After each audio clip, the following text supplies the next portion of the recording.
ngasisu mayamgidamakta nungairaba phunga wari ama puduna laksari Lukhrabi Macha Chandrakangnan Mathai thaina mamangaida leipak amada matik maguleiba ningthau ama palami leipak adugi matai oirapna toren torban amagi manakta yumdompok amada Lukhrabi mama masakak yamna ingna sikna palami matamgi yawol matung ina nupa macha adu nongmu nongmagi asum sakolakle adubu hairiba macha nupa Chandrakangnan adudi thabak suba nombadi yamna tanba suningdaba katana ma oina haurai magi masada suningba nomningbagi wakhal amata leiti pokti asumna asum mamana phanakana thabak inkhang sunaba hairabasu karisu thawa sadana adumak urai parai tawduna pangleida leirami mamana masa nupa adugidamak khanbada awaba ma oirami tungda kari tholagaba haiduna taksi sunjai maki mathau haibabu sabaga tumugana mathau oirami nomagi numit amada masa nupa Chandrakangnan mamada asumna hairami ima ai ngasidi toren khongnung asida khoi sopa satluge hairamlaga masa nupa Chandrakangnan khoi sopa satkre asumna asum satpana mafam saba jaga ama yengduna khoi sopnanaba sem sarami asum sopana ngadi ama phawba phaba ngamdi numit tasilakadoraba phawba sopada wamanduna yumda halaklage haina khalami adubu mahakna mahaki khoedo singkhalakpadadi sanagi thambal ama thurami thambal adu makhutna tapna lakthoklaga mayum makai tamna parap halaklami ima hoima ngasi aina turel khunungda khoi sopa satpada sanagi thambal ama thureise yenguse yengu ima phajadra thambal ase matang aduda mama Lukhrabi na asum haidai kadai imagi ibungu nangna khoi sopada thurai hairiba thambal ado amukta yenge haiduna mama na thambal ado paiduna koirei leiduna sum yengbada is mashigi sanagi thambal asidi kadai dagino kayada fajakraba thambal no ibungo masigi thambal asidi aikhoida leibada itik ipasadi aduna iningthaugida aikhoi ani satuna katlurasi mahakna angamba mateng kharada oirabasu pangjarakani haiduna mama macha hayengi numita satlasi haiduna khanarami asumna numit adumadi chak ising saraga nungaina pothakre asumna numituma pothakraba matung nong hek nganbaga Lukhrabi mama macha adu iruja mai thajaraga kunung satnanabagidamak sem sarami asumna phajakraba pukham amada sanagi thambal ado haptuna puraklami asum lakpana ningthaugi sana thongi thonggal yoraklami aduga Lukhrabi mamaduna iningthau amukta unajage hairabada thongakpa duna ngaikho iningthauda amukta hangal lukhigi haiduna thongakpa ningthaugi manaktana parap sankhirami iningthau Lukhrabi mama macha iningthaugida kariguma posak amakak kasage haiduna ngaihawi iningthaugi ya thangai hawi wafamdu tabada ningthauna thunamak thajila u haiduna thongakpada haikre thongakpana thunamak tholaktuna sangbiro yari haiduna Lukhrabi mama macha aduda hairami madudagi Lukhrabi mama macha nido ningthauda makhoina purakliba sanagi thambalado iningthauda kasari haiduna khurumjarami thambalgi fajabadu ubuda ningthauduna tap paiduna asumna hirei masidi kadaidagi thambalno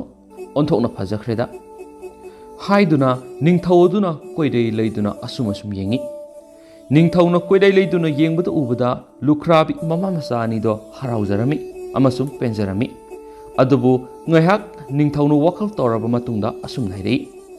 he Lukhrabi nakoina katliba sanagi thambal asigi laikhok yauna katkadabani karigumba katpa ngamdrabadi nakoi ani angang ongani khangjau he hanubi adumna ningthauna hairakani haibadudi khalude kari nungi sanagi thambal katluba nungaina bahaina katlubani awabagi masak oire Lukhrabi mama macha anido hip kaplami onthokpanida heleba asumna iningthauda hangasari iningthau ibungo tolabana naina khurumjari iningthauna takpiriba sanagi thambal adugi laikhok katlo hairabanina ꯊꯥꯕꯨꯡ ꯈꯔꯗꯗꯤ ꯄꯤꯅꯕꯤꯌꯨ ꯃꯗꯨ ꯊꯤꯕ ꯆꯠꯅꯅꯕꯒꯤꯗꯃꯛ ꯅꯤꯡꯊꯧꯅ ꯑꯃꯨꯛ ꯑꯁꯨꯝꯅ ꯍꯥꯏꯔꯛꯂꯝꯃꯤ ꯐꯔꯦ ꯐꯔꯦ ꯊꯥ 3 ꯐꯥꯎꯕꯗꯤ ꯄꯤꯔꯕꯅꯤ ꯀꯔꯤꯒꯨꯝꯕ ꯊꯥ 3 ꯑꯁꯤꯒꯤ ꯃꯅꯨꯡꯗ ꯄꯤꯕ ꯉꯝꯗ꯭ꯔꯕꯗꯤ ꯑꯉꯥꯡ ꯑꯣꯟꯒꯅꯤ ꯈꯪꯖꯧꯍꯦ ꯆꯠꯂꯣ ꯆꯠꯂꯣ ꯅꯌꯨꯝꯗ ꯄꯣꯊꯥꯖꯔꯨꯔꯣ ꯍꯥꯏꯗꯨꯅ ꯂꯨꯈ꯭ꯔꯥꯕꯤ ꯃꯃꯥ ꯃꯆꯥ ꯑꯅꯤꯗꯨ ꯃꯌꯨꯝꯗ ꯄꯔꯞ ꯄꯔꯞ ꯍꯜꯂꯛꯂꯝꯃꯤ ꯋꯥ ꯉꯥꯡꯅꯗꯅ ꯋꯥꯈꯜꯒꯤ ꯄꯣꯠꯂꯨꯝ ꯄꯨꯔꯗꯨꯅ ꯇꯨꯃꯤꯟ ꯇꯨꯃꯤꯟ ꯂꯩꯔꯝꯃꯤ ꯑꯁꯨꯝꯅ ꯂꯨꯈ꯭ꯔꯥꯕꯤ ꯃꯃꯥ ꯃꯆꯥ ꯑꯅꯤ ꯑꯗꯨ ꯋꯥ ꯇꯅꯔꯝꯃꯤ ꯑꯐ ꯐꯠꯇ ꯀꯌꯥ ꯑꯃ ꯅꯣꯡꯉꯥꯜꯂꯦ ꯂꯨꯈ꯭ꯔꯥꯕꯤ ꯃꯆꯥ ꯆꯟꯗ꯭ꯔꯀꯪꯅꯟ ꯊꯝꯕꯥꯜꯒꯤ ꯂꯩꯈꯣꯛ ꯊꯤꯔꯨꯅꯕꯒꯤꯗꯃꯛ ꯃꯃꯥꯗ ꯂꯩꯖꯕ ꯂꯝꯕꯤ ꯆꯠꯄꯗ ꯆꯥꯅꯅꯕ ꯑꯆꯥ ꯑꯊꯛ ꯈꯔ ꯄꯨꯔꯗꯨꯅ ꯈꯣꯡꯁꯥꯜꯂꯛꯏ ꯑꯁꯨꯝ ꯂꯥꯛꯄꯅ ꯇꯨꯔꯦꯜꯒꯤ ꯈꯣꯡꯅꯨꯡ ꯑꯗꯨꯗ ꯅꯨꯃꯤꯠ ꯇꯥꯁꯤꯜꯂꯛꯂꯝꯃꯤ ꯃꯐꯝ ꯆꯥꯕ ꯖꯒꯥ ꯌꯦꯡꯂꯒ ꯄꯣꯊꯥꯔꯒꯦ ꯈꯟꯗꯨꯅ ꯑꯁꯨꯝ ꯊꯤꯔꯛꯄꯗ ꯅꯥꯀꯜꯗ ꯈꯥꯡꯄꯣꯛꯁꯪ ꯑꯃ ꯂꯩꯕ ꯎꯔꯝꯃꯤ ꯈꯥꯡꯄꯣꯛꯁꯪ ꯑꯗꯨ ꯇꯝꯅ ꯀꯈꯠꯂꯛꯇꯨꯅ ꯌꯨꯝ ꯑꯁꯤꯕꯨ ꯀꯅꯥ ꯀꯅꯥ ꯂꯩꯒꯦ ꯍꯥꯏꯗꯨꯅ ꯀꯧꯏ ꯇꯟꯖꯥ ꯑꯗꯨꯗ ꯅꯨꯄꯤ ꯑꯃꯅ ꯈꯨꯝꯂꯛꯏ ꯑꯣ ꯀꯅꯥ ꯑꯣꯏꯕꯤꯔꯕꯅꯣ ꯑꯩ ꯂꯩꯖꯩ ꯍꯥꯏꯅ ꯅꯨꯄꯤ ꯑꯃꯅ ꯈꯨꯝꯂꯛꯏ ꯅꯨꯄꯥ ꯑꯗꯨꯅ ꯑꯃꯨꯛ ꯍꯥꯏꯔꯛꯏ ꯑꯩ ꯑꯁꯦ ꯑꯔꯥꯞꯄ ꯈꯨꯡꯒꯪ ꯑꯃꯗꯒꯤ ꯀꯔꯤꯒꯨꯝꯕ ꯑꯃ ꯊꯤꯕ ꯂꯥꯛꯆꯕꯅꯤ ꯋꯥꯕꯅꯁꯨ ꯂꯣꯏꯔꯦ ꯉꯁꯤ ꯑꯍꯤꯡ ꯑꯁꯤꯃꯛꯇꯪꯗꯤ ꯃꯐꯝ ꯑꯁꯤꯗ ꯂꯩꯖꯈꯤꯒꯦ ꯍꯥꯏꯗꯨꯅ ꯍꯥꯏꯖꯔꯛꯏ ꯋꯥꯐꯝꯗꯨ ꯇꯥꯔꯕꯗ ꯌꯥꯅꯤ ꯂꯤꯡꯁꯤꯟꯕꯤꯔꯛꯑꯣ ꯍꯥꯏꯗꯨꯅ ꯇꯔꯥꯝ ꯀꯧꯁꯤꯜꯂꯦ ꯑꯁꯨꯝꯅ ꯃꯈꯣꯏ ꯑꯅꯤ ꯏꯃꯨꯡꯗ ꯋꯥꯔꯤ ꯀꯌꯥ ꯁꯥꯟꯅꯗꯨꯅ ꯂꯝꯁꯥꯡ ꯂꯥꯛꯄꯒꯤ ꯑꯋꯥꯕ ꯈꯨꯗꯤꯡꯃꯛ ꯀꯥꯎꯊꯣꯛꯏ ꯅꯨꯄꯤ ꯑꯗꯨꯅ ꯅꯨꯄꯥ ꯑꯗꯨꯒꯤ ꯍꯥꯟꯅꯅ ꯈꯪꯂꯕꯅꯤ ꯅꯨꯄꯤ ꯑꯗꯨꯒꯤ ꯃꯥꯒꯤ ꯄꯨꯟꯁꯤꯒꯤ ꯋꯥꯔꯤ ꯀꯌꯥ ꯑꯃ ꯂꯤꯗꯨꯅ ꯅꯨꯄꯥ ꯑꯗꯨꯗ ꯑꯁꯨꯝꯅ ꯋꯥꯔꯤ ꯂꯤꯔꯤ ꯏꯕꯨꯡꯉꯣ ꯅꯅꯥꯏ ꯅꯨꯄꯤ ꯑꯩꯁꯦ ꯏꯄꯥ ꯁꯨꯔꯥꯂꯦꯟꯒꯤ ꯁꯥꯞ ꯐꯪꯂꯕꯤꯅꯤ ꯁꯥꯞ ꯑꯁꯤ ꯀꯣꯛꯅꯅꯕꯒꯤꯗꯃꯛ ꯉꯁꯤ ꯑꯩꯅ ꯃꯐꯝ ꯑꯁꯤꯗ ꯏꯕꯨꯡꯉꯣꯕꯨ ꯉꯥꯏꯖꯔꯛꯄꯅꯤ ꯑꯩꯍꯥꯛꯁꯦ ꯑꯆꯝꯕ ꯅꯨꯄꯤ ꯅꯠꯇꯦ ꯑꯩꯍꯥꯛ ꯉꯥꯅꯨ ꯂꯩꯃꯅꯤ ꯉꯁꯤ ꯏꯕꯨꯡꯉꯣꯅ ꯂꯥꯛꯂꯤꯕꯁꯤ ꯑꯩꯈꯣꯏ ꯏꯆꯤꯜ ꯏꯅꯥꯎ ꯑꯍꯨꯝꯒꯤꯗꯤ ꯁꯥꯞ ꯀꯣꯛꯆꯅꯅꯕꯒꯤ ꯏꯁꯣꯔꯅ ꯊꯥꯕꯤꯔꯛꯄꯅꯤ ꯈꯟꯖꯩ ꯑꯗꯨꯅ ꯏꯕꯨꯡꯉꯣ ꯉꯁꯤꯗꯤ ꯅꯅꯥꯏ ꯅꯨꯄꯤꯅ ꯏꯕꯨꯡꯉꯣꯒꯤ ꯁꯦꯕꯥ ꯇꯧꯕ ꯐꯪꯍꯟꯕꯤꯌꯨ ꯑꯁꯨꯝ ꯇꯧꯅ ꯅꯨꯄꯥ ꯑꯗꯨꯒꯤ ꯁꯦꯕꯥ ꯃꯈꯣꯡ ꯃꯈꯨꯠ ꯍꯥꯝꯗꯣꯛꯄꯤꯗꯨꯅ ꯑꯍꯥꯎꯕ ꯆꯥꯛ ꯏꯟꯁꯥꯡ ꯊꯣꯡꯗꯨꯅ ꯄꯤꯖꯔꯒ ꯅꯨꯡꯉꯥꯏꯅ ꯋꯥꯔꯤ ꯋꯥꯇꯥꯏ ꯁꯥꯟꯅꯔꯦ ꯇꯥꯟꯖꯥ ꯑꯗꯨꯗ ꯅꯨꯄꯤ ꯑꯗꯨꯅ ꯃꯍꯥꯛꯀꯤ ꯃꯄꯨꯔꯣꯏꯕꯅꯤ ꯈꯟꯅ ꯅꯨꯄꯥ ꯑꯗꯨꯗ ꯊꯧꯔꯤ ꯀꯣꯡꯒꯣꯏ ꯌꯩꯑꯣꯏꯕ ꯑꯃꯁꯨꯡ ꯊꯤꯡꯒꯨ ꯌꯩꯑꯣꯏꯕ ꯄꯨꯊꯣꯔꯛꯇꯨꯅ ꯄꯤꯔꯝꯃꯤ ꯃꯁꯤ ꯃꯇꯨꯡꯗ ꯌꯥꯝꯅ ꯀꯥꯟꯅꯔꯛꯀꯅꯤ ꯃꯐꯝ ꯆꯥꯅ ꯍꯥꯞꯄꯤꯌꯨ ꯊꯧꯔꯤ ꯑꯁꯤꯒꯤ ꯃꯒꯨꯟꯗꯤ ꯄꯨꯜꯂꯨ ꯍꯥꯏꯕꯗ ꯍꯦꯛꯇ ꯄꯨꯟꯕ ꯉꯝꯃꯅꯤ ꯊꯤꯡꯒꯨ ꯌꯩꯑꯣꯏꯕꯗꯨꯅ ꯌꯩꯌꯨ ꯍꯥꯏꯕꯗ ꯍꯦꯛꯇ ꯌꯩꯕ ꯉꯝꯃꯅꯤ ꯑꯁꯨꯝ ꯇꯧꯅ ꯃꯈꯣꯏ ꯑꯅꯤ ꯅꯨꯡꯉꯥꯏꯅ ꯄꯣꯊꯥꯅꯔꯝꯃꯤ ꯑꯁꯨꯝꯅ ꯅꯣꯡꯉꯥꯜꯂꯕꯗ ꯃꯍꯥꯛꯀꯤ ꯅꯨꯄꯤꯅ ꯍꯥꯏꯔꯛꯏ ꯏꯕꯨꯡꯉꯣ ꯈꯣꯡꯁꯥꯟꯅꯅꯕ ꯇꯧꯕꯤꯔꯣ ꯏꯕꯨꯡꯉꯣꯅ ꯁꯨꯝ ꯆꯠꯄꯗ ꯅꯨꯃꯤꯠꯅ ꯈꯝ ꯍꯦꯛ ꯇꯥꯕꯗ ꯏꯅꯥꯎꯅꯨꯄꯤ ꯈꯨꯅꯨ ꯂꯩꯃ ꯀꯧꯕꯤ ꯑꯃ ꯂꯩꯔꯝꯒꯅꯤ ꯃꯍꯥꯛꯁꯨ ꯑꯩꯒꯨꯝꯕꯅꯤ ꯃꯥꯒꯤꯗ ꯑꯃꯨꯛ ꯑꯍꯤꯡ ꯑꯃ ꯂꯦꯟꯕꯤꯔꯣ ꯊꯦꯡꯈ꯭ꯔꯒꯅꯤ ꯏꯕꯨꯡꯉꯣ ꯈꯣꯡꯁꯥꯟꯅꯅꯕ ꯇꯧꯕꯤꯔꯣ ꯑꯁꯨꯝ ꯇꯧꯅ ꯇꯨꯔꯦꯟꯒꯤ ꯈꯣꯡꯅꯨꯡ ꯇꯣꯔꯕꯥꯟꯗ ꯑꯁꯨꯝ ꯂꯥꯛꯄꯅ ꯅꯨꯃꯤꯠꯅ ꯈꯝ ꯍꯦꯛ ꯇꯥꯕ ꯃꯐꯝꯗ ꯉꯁꯥꯏ ꯉꯥꯅꯨ ꯂꯩꯃꯅ ꯍꯥꯏꯔꯛꯈꯤꯕ ꯌꯨꯝꯗꯣꯡꯄꯣꯛ ꯑꯗꯨ ꯊꯦꯡꯅꯔꯝꯃꯤ ꯑꯁꯨꯝꯅ ꯃꯐꯝꯗꯨꯗ ꯆꯪꯗꯨꯅ ꯀꯧꯔꯝꯃꯤ ꯍꯣ ꯌꯨꯝꯁꯤꯕꯨ ꯀꯅꯥ ꯀꯅꯥ ꯂꯩꯒꯦ ꯑꯃꯨꯛꯇ ꯊꯣꯛꯄꯤꯔꯛꯎ ꯍꯥꯏꯗꯨꯅ ꯀꯧꯕꯗ ꯈꯨꯅꯨ ꯂꯩꯃ ꯀꯧꯕꯤ ꯃꯁꯛ ꯃꯇꯧ ꯐꯖꯔꯕꯤ ꯔꯥꯖ ꯀꯩꯅ꯭ꯌꯥ ꯑꯃ ꯊꯣꯛꯂꯛꯇꯨꯅ ꯍꯥꯏꯔꯛꯏ ꯏꯕꯨꯡꯉꯣ ꯂꯝꯁꯥꯡ ꯂꯥꯛꯄꯒꯤ ꯋꯥꯔꯝꯂꯅꯤ ꯂꯦꯡꯁꯤꯟꯕꯤꯔꯛꯎ ꯑꯁꯨꯝ ꯇꯧꯅ ꯅꯨꯄꯥ ꯑꯗꯨꯒꯤ ꯃꯈꯣꯡ ꯃꯈꯨꯠ ꯍꯥꯝꯗꯣꯛꯄꯤꯗꯨꯅ ꯆꯥꯛ ꯏꯟꯁꯥꯡ ꯄꯤꯖꯗꯨꯅ ꯋꯥꯔꯤ ꯋꯥꯇꯥꯏ ꯀꯌꯥ ꯁꯥꯗꯨꯅ ꯃꯁꯤ ꯑꯍꯟ ꯉꯥꯅꯨ ꯂꯩꯃꯅ ꯄꯤꯕꯒꯨꯝ ꯃꯍꯥꯛꯁꯨ ꯇꯝꯐꯥ ꯈꯨꯗꯣꯞ ꯌꯩꯑꯣꯏꯕ ꯑꯃ ꯄꯨꯊꯣꯔꯛꯇꯨꯅ ꯄꯤꯔꯦ ꯊꯣꯛꯑꯣ ꯍꯥꯏꯕꯗ ꯊꯣꯛꯄ ꯉꯝꯕ ꯈꯨꯗꯣꯞꯅꯤ ꯑꯁꯨꯝ ꯇꯧꯅ ꯈꯨꯗꯣꯞ ꯑꯗꯨ ꯄꯤꯔꯕ ꯃꯇꯨꯡꯗ ꯅꯨꯡꯉꯥꯏꯅ ꯄꯣꯊꯥꯔꯦ ꯃꯊꯪꯒꯤ ꯅꯨꯃꯤꯠꯇꯅꯤ ꯍꯥꯟꯅꯒꯨꯝ ꯂꯝꯕꯦꯟ ꯇꯥꯛꯄꯤꯗꯨꯅ ꯃꯍꯥꯛꯅ ꯆꯠꯀꯗꯕ ꯈꯣꯡꯆꯠ ꯑꯗꯨꯒꯤꯗꯃꯛ ꯁꯦꯝ ꯁꯥꯔꯝꯃꯤ ꯑꯁꯨꯝ ꯂꯥꯛꯄꯅ ꯍꯥꯟꯅꯒꯨꯝ ꯅꯨꯃꯤꯠꯅ ꯍꯦꯛ ꯆꯪꯈꯤꯕꯒ ꯃꯐꯝꯗꯨꯃꯛꯇꯗ ꯌꯨꯝꯗꯣꯡꯄꯣꯛ ꯑꯃ ꯊꯦꯡꯅꯔꯦ ꯌꯨꯝꯗꯨꯗ ꯄꯔꯞ ꯆꯪꯗꯨꯅ ꯀꯅꯥ ꯀꯅꯥ ꯂꯩꯒꯦ ꯍꯪꯉꯤ ꯍꯥꯟꯅꯒꯨꯝ ꯅꯨꯄꯤ ꯑꯃ ꯊꯣꯛꯂꯛꯇꯨꯅ ꯋꯥꯔꯤ ꯋꯥꯇꯥꯏ ꯀꯌꯥ ꯁꯥꯟꯅꯔꯦ ꯃꯁꯤ ꯑꯅꯤꯒꯤ ꯃꯇꯧꯒꯨꯝꯅ ꯅꯨꯄꯥꯗꯨꯒꯤ ꯁꯦꯕꯥ ꯅꯤꯡꯊꯤꯖꯅ ꯇꯧꯕꯤꯔꯦ ꯃꯆꯦꯁꯤꯡꯅ ꯄꯤꯕꯒꯨꯝ ꯃꯍꯥꯛꯁꯨ ꯄꯨꯡ ꯑꯃꯒ ꯄꯦꯅꯥ ꯑꯃꯒ ꯄꯨꯊꯣꯔꯛꯇꯨꯅ ꯄꯤꯔꯔꯦ ꯏꯕꯨꯡꯉꯣ ꯑꯩꯍꯥꯛꯅ ꯄꯤꯖꯔꯤꯕ ꯄꯨꯡ ꯑꯃꯗꯤ ꯄꯦꯅꯥ ꯑꯁꯦ ꯑꯔꯥꯏ ꯑꯆꯝꯕ ꯅꯠꯇꯦ ꯑꯩꯒꯤ ꯏꯃꯤꯡ ꯁꯥꯕꯤ ꯂꯩꯃ ꯀꯧꯏ ꯍꯌꯦꯡ ꯏꯕꯨꯡꯉꯣꯅ ꯆꯠꯀꯗꯧꯔꯤꯕ ꯈꯣꯡꯆꯠ ꯑꯁꯤ ꯑꯔꯥꯏ ꯑꯆꯝꯕ ꯈꯣꯡꯆꯠ ꯅꯠꯇꯦ ꯏꯕꯨꯡꯉꯣꯅ ꯆꯠꯀꯗꯧꯔꯤꯕ ꯈꯣꯡꯆꯠ ꯑꯁꯦ ꯑꯔꯥꯏ ꯑꯆꯝꯕ ꯈꯣꯡꯆꯠ ꯅꯠꯇꯦ ꯏꯕꯨꯡꯉꯣꯅ ꯊꯤꯕ ꯂꯥꯛꯂꯤꯕ ꯁꯅꯥꯒꯤ ꯊꯝꯕꯥꯜ ꯂꯩꯈꯣꯛ ꯑꯗꯣ ꯏꯄꯥ ꯅꯤꯡꯊꯧ ꯁꯣꯔꯥꯔꯦꯟꯒꯤ ꯁꯅꯥꯒꯤ ꯄꯨꯈ꯭ꯔꯤꯗ ꯁꯥꯠꯄ ꯊꯝꯕꯥꯜꯒꯤ ꯂꯩꯈꯣꯛꯅꯤ Hayengi numita ipa ningthouna akhoi ahum busu kauri ngasigidi thengle potharasi haiduna nungaina pothakre mathangi ayuktani Lukhrabi Macha Chandrakangnan thambal lekhok laurunabgidamak sorarengi manakta satpa tarami tanjaduna masin mana ahumdusu aikhoi hana satlamlagi haiduna mapa sorarengi manakta satkre Lukhrabi Macha Chandrakangnan su magi mapot masai seksina yomsilaga tampa khudop yeyoibada asumna hai he tampa khudop yeyoiba ai haujimak sorarengi manakta satpa tare aina satpada tongnanaba dolai apaibe mathul o he asumna dolai apaibe dugi mathakta kakhatun tongle nungsut ki mamang tana na pairami khanghaude soraren hekta yobi yaubaga dolai apaibe do nahan phamda hanjilo haiduna hanjin khraba matungda konung tamna sanglakle matamduda masu mayam puliba mafam adugi matai oirapna tumina phamduna leirami nupadu ubada mayam punamak ingangna yengnarami matamduda mahaki nupi ahum nganu leima khunu leima amadi sabi leima makoi ahumsu thungladuna mapabung soraren amadi tinduna leiramliba mayam punamakpusu khurumjai asumna ngehaki matungda macha nupi sing amadi mataroi kaya singa loinana sagadoriba jagoi khuthek adugidamak sem sanarami matamduda Lukhrabi Macha Chandrakangnan su maaki khawda yauriba pung amadi pena pothoraktuna yeiba khongba horaklami jagoi sare pung yeire pena khongle asuki matik phajai yengbagi penba nakhidre mifam hongdana yengnarami angakpigi matawni atei tei jagoi sabi kharadi wamanduna kuimandana pothaba yaungarakle asumna asum jagoi sarakpana mamai thangda makhoi jagoi sabi khara khakta ngaihore nakala maronda pung yeiriba pena khongliba singayamba kuimandana wamandana pothanakre adubu Chandrakangnandi ningaidana phajaba punglon tanthada nungaina yeiri khongli mamai thangda numitta silaglabada jagoi sabi macha nupi ahumga pungyeba taibang miyoiba du khakta ngaihore yeiri pungsu jagoi gi tanthada sari jagoi punglongi makolda amana ama henade amana ama watnadi yengbagi penba nakhidre asum tauna numit tarabanina jagoi saba leplo haidaklami adu phawbda lepu yadre angakpagi matawni yairakliba punglon tantha sarakliba jagoi kuthek amuktabu thengna khidre asum tauna jagoi saba loisilaba matung mayam kainarami soraren ningthouna pungyeiba nupa adu kauksilaga hanglami nang mafam asida kari tawbu lakpano hayu he ipa soraren nasadi thambalgi lekhok lawbu lakpani haiduna mamangi wari pumba soraren ningthauda amata sithadana lirami phare phare ngasigidi pothajaru rok waramlani mathangi numini ningthouna Chandrakangnan amuk kauraklami aduga asum nairei he taibang miyoiba nangna sanagi thambal lekhok thibani haiduna laklibadu yengo ada leiriba pukri se masida hawbani nahakna ngamagana phuktuna pujakhro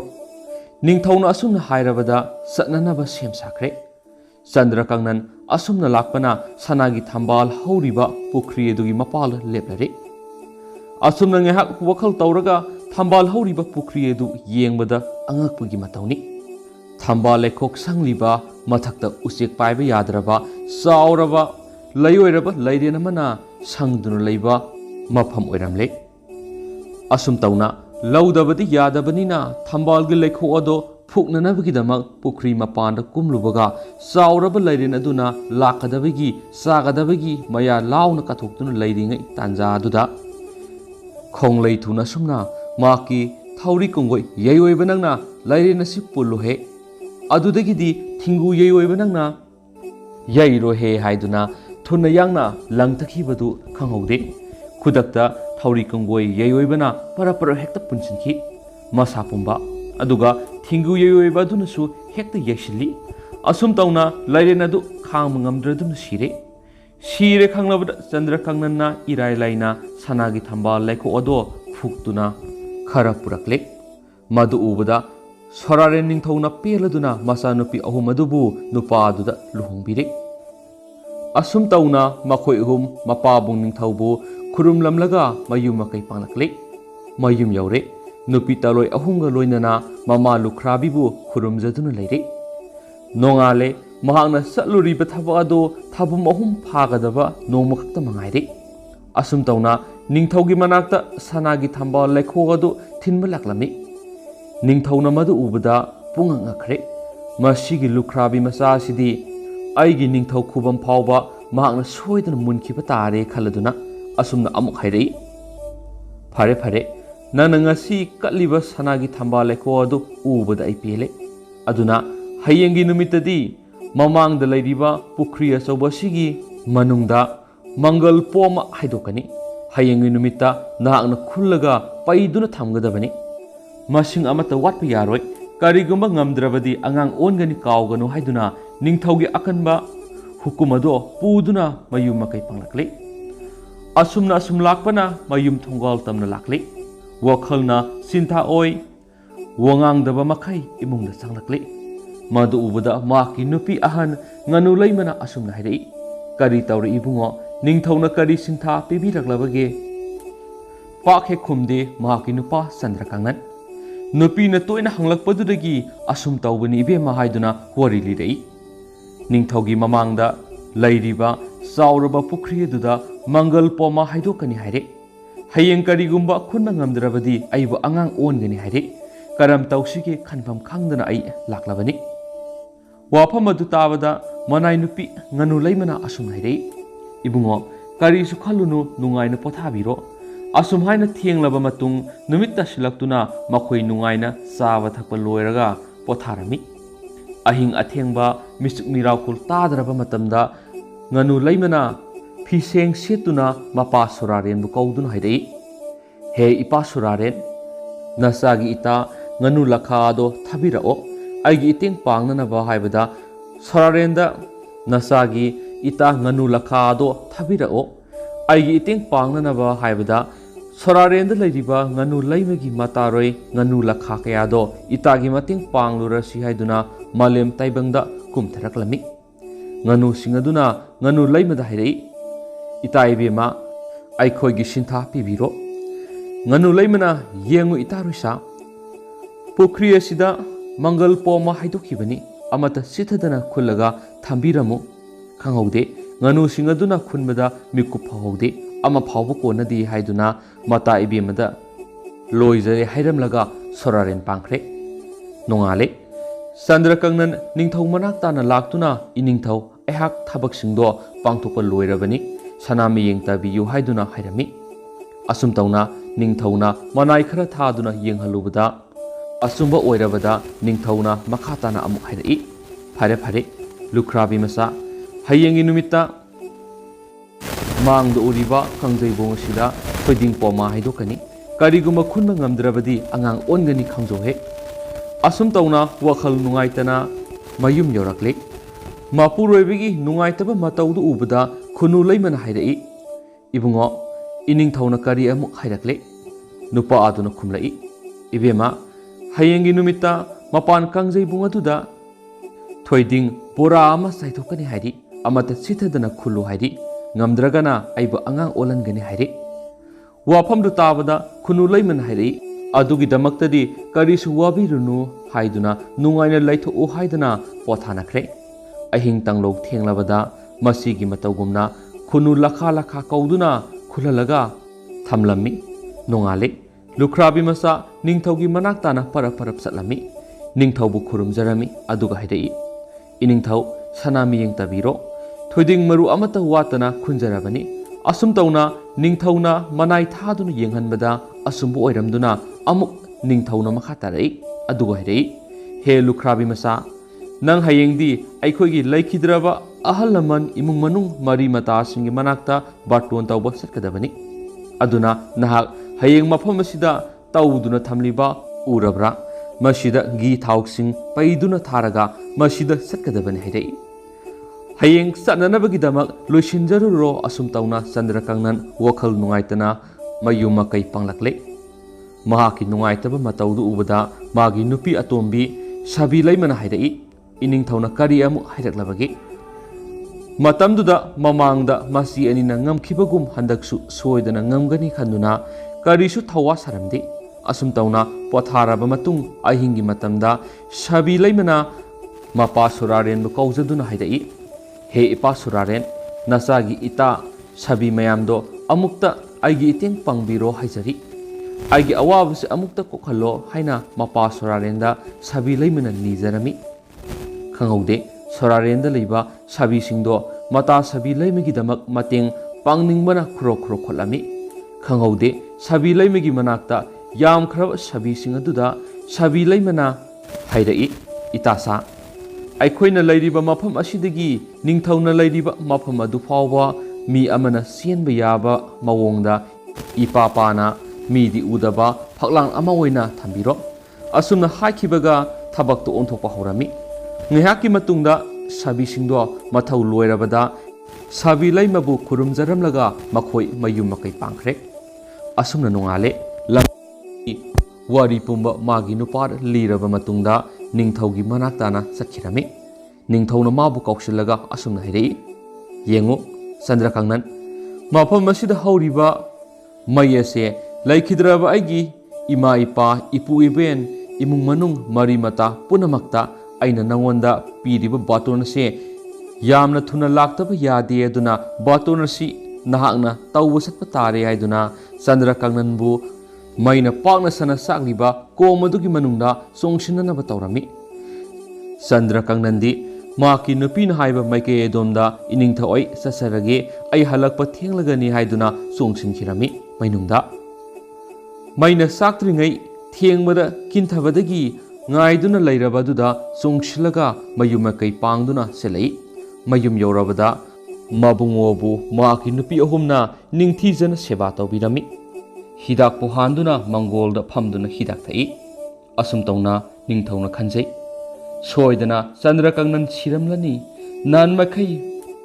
ꯃꯥꯗ ꯁꯤꯖꯔꯁꯅꯨ ꯍꯥꯏꯗꯅ ꯑꯩꯅ ꯃꯥꯕꯨ ꯁꯤꯅꯅꯕ ꯊꯧꯔꯥꯡꯁꯤꯡ ꯑꯁꯤ ꯄꯥꯏꯈꯠꯂꯤꯕꯅꯤ ꯍꯧꯖꯤꯛꯇꯤ ꯑꯌꯦꯠꯄ ꯑꯄꯟꯕ ꯑꯃꯠꯇ ꯂꯩꯔꯔꯣꯏ ꯃꯍꯥꯛꯀꯤ ꯅꯨꯄꯤꯁꯤꯡ ꯑꯗꯣ ꯑꯔꯥꯏ ꯑꯆꯝꯕ ꯑꯃꯠꯇ ꯅꯠꯇꯦ ꯍꯥꯏꯗꯨꯅ ꯆꯟꯗ꯭ꯔꯀꯥꯡꯅꯟꯒꯤ ꯅꯨꯄꯤꯁꯤꯡ ꯑꯗꯨ ꯗꯣꯂꯥꯏ ꯂꯦꯡ ꯇꯧꯗꯨꯅ ꯃꯈꯣꯏ ꯑꯍꯨꯝꯕꯨ ꯂꯧꯅꯅꯕ ꯅꯤꯡꯊꯧ ꯃꯁꯥ ꯌꯥꯎꯅ ꯈꯨꯠꯄꯨ ꯑꯃ ꯂꯥꯛꯂꯝꯃꯤ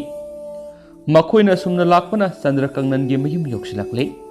ꯃꯇꯝ ꯑꯗꯨꯗ ꯆꯟꯗ꯭ꯔꯀꯥꯡꯅꯟꯁꯨ ꯈꯪꯂꯦ ꯑꯩ ꯁꯤꯔꯝꯂꯅꯤ ꯈꯟꯗꯨꯅ ꯑꯩꯒꯤ ꯅꯨꯄꯤꯁꯤꯡ ꯑꯁꯤꯕꯨ ꯂꯧꯕ ꯂꯥꯛꯂꯤꯕꯅꯤ ꯐꯔꯦ ꯑꯗꯨ ꯑꯣꯏꯔꯗꯤ ꯑꯁꯨꯛ ꯌꯥꯝꯅ ꯐꯠꯈꯤꯗ꯭ꯔꯕ ꯅꯤꯡꯊꯧ ꯑꯁꯦ ꯃꯍꯥꯛ ꯑꯣꯏꯅ ꯍꯥꯠꯄ ꯇꯥꯔꯦ ꯈꯜꯂꯗꯨꯅ ꯃꯍꯥꯛꯅ ꯑꯣꯏꯗꯕ ꯋꯥ ꯀꯌꯥ ꯑꯃ ꯍꯥꯏꯔꯒꯦ ꯈꯜꯂꯦ ꯅꯤꯡꯊꯧꯅ ꯌꯧꯔꯛꯂꯕꯗ ꯍꯤꯗꯥꯛꯄꯨ ꯊꯛꯇꯨꯅ ꯂꯩꯔꯤꯕ ꯆꯟꯗ꯭ꯔꯀꯥꯡꯅꯟꯕꯨ ꯎꯕꯗ ꯏꯀꯥꯏ ꯅꯨꯡꯁꯤ ꯌꯥꯅꯅ ꯑꯁꯨꯝꯅ ꯍꯥꯏꯔꯛꯏ ꯍꯦ ꯆꯟꯗ꯭ꯔꯀꯥꯡꯅꯟ ꯀꯃꯥꯏ ꯇꯧꯔꯤꯅꯣ ꯅꯪꯕꯨ ꯑꯁꯨꯛ ꯊꯨꯅ ꯍꯜꯂꯛꯂꯤꯕꯗꯤ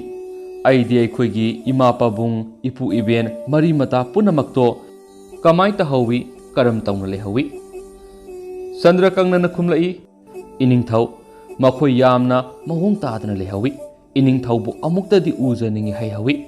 ꯃꯈꯣꯏꯁꯤꯡꯗꯣ ꯃꯁꯝ ꯃꯅꯥ ꯏꯐꯥ ꯐꯥꯔꯗꯅ ꯆꯥꯛꯁꯨ ꯆꯥꯗ꯭ꯔꯕ꯭ꯔꯥ ꯀꯔꯤꯅꯣ ꯃꯌꯥꯝꯁꯤ ꯏꯀꯪ ꯈꯪꯍꯧꯋꯤ ꯏꯃꯨꯡ ꯃꯅꯨꯡ ꯃꯔꯤ ꯃꯇꯥꯁꯤꯡꯁꯨ ꯂꯩꯍꯧꯔꯤꯕꯁꯤꯡꯗꯨꯒ ꯑꯝꯍꯥꯅꯤ ꯏꯅꯤꯡꯊꯧꯅ ꯂꯥꯛꯄꯗ ꯀꯥꯇꯤ ꯁꯝꯆꯦꯠꯁꯨ ꯄꯥꯏꯕꯤꯔꯛꯎ ꯑꯆꯥ ꯑꯊꯛ ꯘꯤ ꯊꯥꯎꯁꯨ ꯃꯔꯥꯡ ꯀꯥꯏꯅ ꯄꯥꯏꯔꯛꯎ ꯊꯨꯅ ꯂꯥꯛꯇꯕ ꯌꯥꯗꯦ ꯍꯥꯏꯍꯧꯋꯤ ꯑꯗꯨꯅ ꯏꯅꯤꯡꯊꯧ ꯍꯌꯦꯡꯃꯛ ꯆꯠꯅꯅꯕꯒꯤ ꯍꯌꯦꯡꯗꯤ ꯏꯅꯤꯡꯊꯧ ꯀꯣꯝ ꯑꯗꯣ ꯈꯔ ꯆꯥꯎꯅ ꯇꯧꯔꯣ ꯘꯤ ꯊꯥꯎ ꯃꯔꯥꯡ ꯀꯥꯏꯅ ꯀꯩꯍꯜꯂꯣ ꯑꯃꯁꯨꯡ ꯁꯤꯡꯌꯦꯟꯁꯨ ꯃꯔꯥꯡ ꯀꯥꯏꯍꯜꯂꯣ ꯃꯩ ꯀꯟꯅ ꯆꯥꯛꯂꯤꯕ ꯃꯈꯩ ꯊꯨꯅ ꯌꯧꯋꯤ ꯉꯔꯥꯡꯗꯤ ꯑꯩꯁꯨ ꯃꯩꯗꯨ ꯈꯔ ꯇꯞꯄꯅꯔ ꯀꯔꯤꯅꯣ ꯈꯔ ꯊꯦꯡꯅ ꯌꯧꯋꯤ ꯑꯁꯨꯝꯍꯥꯏꯅ ꯅꯤꯡꯊꯧꯗ ꯋꯥꯐꯝꯁꯤꯡ ꯑꯗꯣ ꯍꯥꯏꯔꯕ ꯃꯇꯨꯡꯗ ꯅꯤꯡꯊꯧ ꯑꯗꯣ ꯃꯍꯥꯛꯀꯤ ꯈꯣꯡꯂꯣꯏꯁꯤꯡ ꯑꯗꯨꯒ ꯂꯣꯏꯅꯅ ꯍꯌꯦꯡꯒꯤꯗꯃꯛ ꯆꯠꯈꯤꯔꯝꯃꯤ ꯇꯥꯟꯖꯥ ꯑꯗꯨꯗ ꯆꯟꯗ꯭ꯔꯀꯥꯡꯅꯟꯅ ꯏꯅꯤꯡꯊꯧ ꯏꯕꯨꯡꯉꯣ ꯑꯩꯁꯨ ꯏꯅꯤꯡꯊꯧ ꯆꯠꯄ ꯅꯪꯅꯅꯕ ꯑꯩꯁꯨ ꯂꯥꯛꯆꯒꯦ ꯑꯗꯨ ꯍꯥꯏꯔꯒ ꯅꯤꯡꯊꯧ ꯆꯠꯈ꯭ꯔꯦ ꯅꯣꯡꯉꯥꯜꯂꯦ ꯆꯟꯗ꯭ꯔꯀꯥꯡꯅꯟ ꯅꯤꯡꯊꯧ ꯃꯅꯥꯛꯇꯥꯅ ꯉꯟꯅ ꯂꯥꯛꯏ ꯅꯤꯡꯊꯧ ꯃꯅꯥꯛꯇ ꯆꯪꯗꯨꯅ ꯋꯥ ꯇꯥꯟꯅꯔꯦ ꯏꯅꯤꯡꯊꯧ ꯆꯠꯄꯗꯤ ꯀꯅꯥ ꯀꯅꯥ ꯆꯠꯄ ꯇꯥꯔꯦ ꯅꯤꯡꯊꯧꯅ ꯑꯃꯨꯛ ꯈꯨꯝꯂꯛꯏ ꯆꯠꯄꯁꯤ ꯏꯊꯟꯗ ꯆꯠꯀꯦ ꯇꯧꯕꯗ ꯑꯩꯒꯤ ꯅꯨꯄꯤ ꯑꯩꯒꯤ ꯏꯆꯥ ꯑꯩꯒꯤ ꯐꯝꯅꯥꯏꯕ ꯃꯟꯇ꯭ꯔꯤ ꯄꯨꯈ꯭ꯔꯝꯕ ꯀꯌꯥꯁꯤꯡꯁꯨ ꯏꯅꯤꯡꯊꯧ ꯆꯠꯂꯕꯗꯤ ꯑꯩꯈꯣꯏꯁꯨ ꯆꯠꯀꯅꯤ ꯍꯥꯏꯗꯨꯅ ꯄꯨꯡꯂꯥꯡ ꯂꯪꯂꯩ ꯑꯁꯨꯝ ꯇꯧꯅ ꯃꯩ ꯊꯥꯕ ꯍꯧꯔꯦ ꯇꯥꯟꯖꯥ ꯑꯗꯨꯗ ꯆꯟꯗ꯭ꯔꯀꯥꯡꯅꯟꯅ ꯍꯥꯏꯔꯛꯏ ꯏꯅꯤꯡꯊꯧ ꯊꯦꯡꯈꯤꯅꯤ ꯆꯠꯍꯧꯔꯣ ꯃꯩ ꯀꯜꯂꯤꯉꯩꯗꯨꯗ ꯑꯁꯨꯝꯅ ꯃꯟꯇ꯭ꯔꯤ ꯐꯝꯅꯥꯏꯕ ꯅꯤꯡꯊꯧꯒꯤ ꯏꯃꯨꯡ ꯃꯅꯨꯡ ꯑꯌꯥꯝꯕ ꯅꯤꯡꯊꯧꯅ ꯃꯩꯅꯨꯡꯗ ꯆꯣꯡꯁꯤꯟꯈ꯭ꯔꯕ ꯃꯇꯨꯡ ꯃꯊꯪ ꯃꯊꯪ ꯀꯌꯥ ꯑꯃꯁꯨ ꯆꯣꯡꯁꯤꯟꯈ꯭ꯔꯦ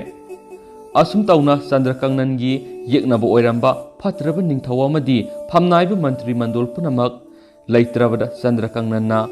अपनब लेतना निंगथौ ओइदुना मागी नुपी अहुमबु महारानी फामथोन हापतुना अमसुम ममा लुखराबीबु सेवा तौदुना येकना तिंखंग लेतना नुंगाई यैफना येबी मरांग कायना पानखी वारी थबिरकपा उरिखिंबम कुमार अमसुम वारी पाथोक्सबा सिदा वही खुंदार सोखिबि यावरगसु म्यामना ngakpigani